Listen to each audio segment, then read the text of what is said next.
Hey scholars, happy marvelous Monday. This week your two assignments that I'm going to need from you are both related to Writing Studio, and I cannot wait to see your thoughts about Writing Studio.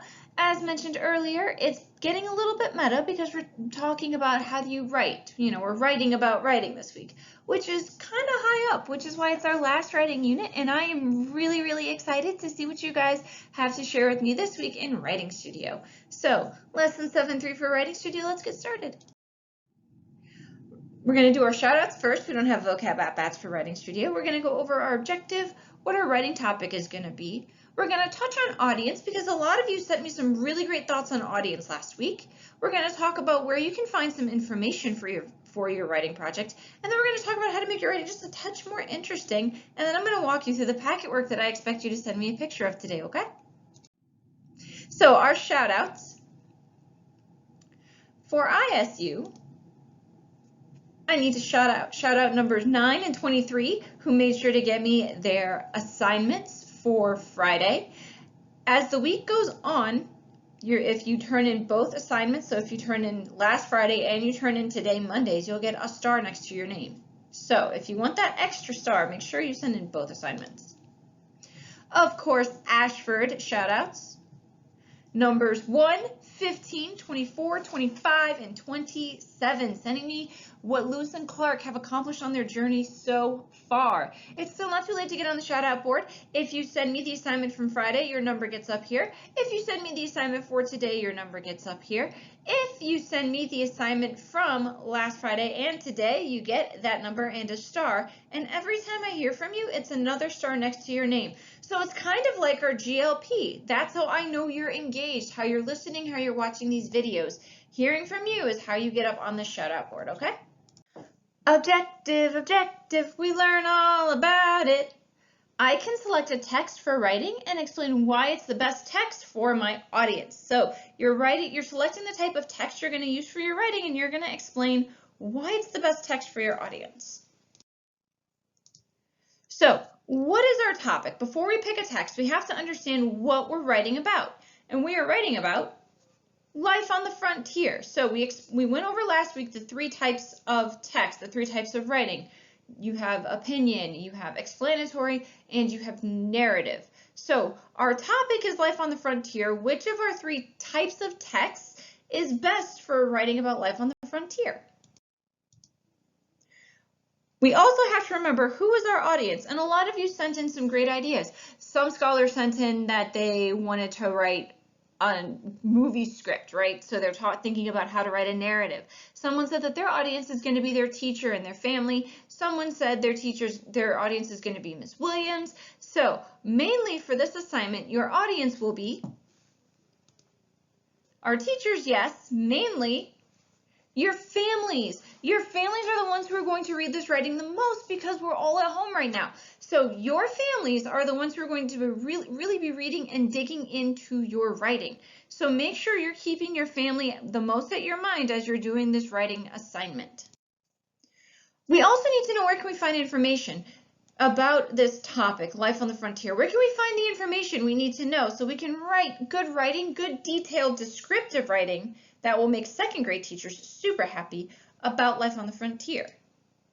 Of course, you can go back and watch our read-alouds about Daniel Boone and Lewis and Clark. You can go and watch our core knowledge videos. You can also check out some documentaries. In the description for this video, I'm going to post a link that'll take you to a list of really great documentaries about Lewis and Clark. So that'll give you more information as you prepare to write about your topic. So make sure that because this topic is something that actually happened, we need to make sure we have really good resources and information. And I'm going to give you links to that so you don't have to go hunting. You have your read aloud videos and you'll have some documentaries you can watch at home with your family to give you a better idea. You can also look in some books from the library or look at some books online about this to get some information about your topic. Now, real quick, the 3 types of text. Opinion, which expresses how a writer thinks or feels about something, gives a reason that supports the opinion and has a sense of closure. So you might want to write an opinion about life on the frontier. Informative, you name a topic, you give facts and details, and you have that same sense of closure. Narrative, it tells a story that's true or make-believe. It has an introduction, character, setting, a plot that sequences events, and an ending. All three of these need to have an ending. All three text types have an ending. They say everybody lives happily ever after, or this is the end of the story, or this is why I wrote about this. All three types of text, all three of them, no matter which one you pick, has a strong ending. So make sure that as you're doing this writing project in the upcoming days at home, you're looking very closely at your ending. You're making sure you have a good, strong ending.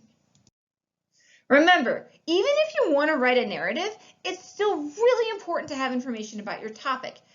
Accurate information is going to give you more life to that narrative. So if you're thinking, I'm just going to write a narrative so I can make up whatever, and I don't have to have accurate information, the accurate information is going to help your writing even more, which is why you can go back and look at the read alouds, which is why I'm giving you this list of documentaries. If you want to do informative, that's perfect. You can absolutely do informative writing and say, hey, here's all of these facts according to these sources.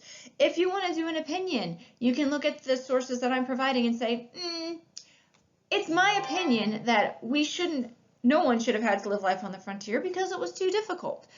So whatever type of text you pick for your writing project, you need to make sure that your information is accurate.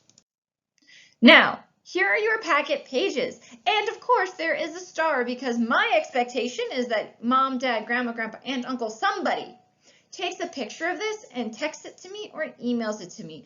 Or if you want to send me a quick text or email or have someone send a text or email and say, hey, can you video conference with me to look at my writing? That's good too. But I need to see this with my own eyes. What you're going to do is you're going to circle the type of text you will use to talk about life on the frontier. Which type of text will you use? You can circle opinion, informative/explanatory, or narrative. So you're selecting the type of text you're going to use. Then you need to write 2 sentences. The first is, I think it will work best because. Why are you choosing that type of writing? Why are you selecting that type of writing? Are you selecting it because you think you want to write an exciting story? Are you selecting it because you want to provide a strong opinion? Are you writing it because you want to explain about life on the frontier? The way I will present my writing is, I'm going to write a story because it's a narrative. I'm going to write an informational paragraph about Lewis and Clark. I'm going to write up my opinion about life on the frontier. So make sure that you're explaining 1, why you think that type of writing is best, and 2, how you're going to present it so I know what I'm looking for when I see your final project. So those are the 2 things that I need to see done for your assignment today. All right? If you have questions, that's okay. Don't worry. I have my phone with me. As always, you can always send me a text or email or have mom, dad, grandma, grandpa, someone call or text, okay? That is it for Writing Studio today. It's a little bit shorter than our core knowledge lessons, which is okay. Make sure you send me those pictures of your pages from your packet so you can get on the shout out board and so you get credit for completing the assignments, okay? If you turned in the work on Friday and you're turning in the work for today, you're going to get that star next to your number. Isn't that exciting? Stay home, stay safe. If anybody in your family has questions or if you have questions, call, text, email. I'm here to answer your questions, okay? Stay home, stay safe, and I miss you. See you next time.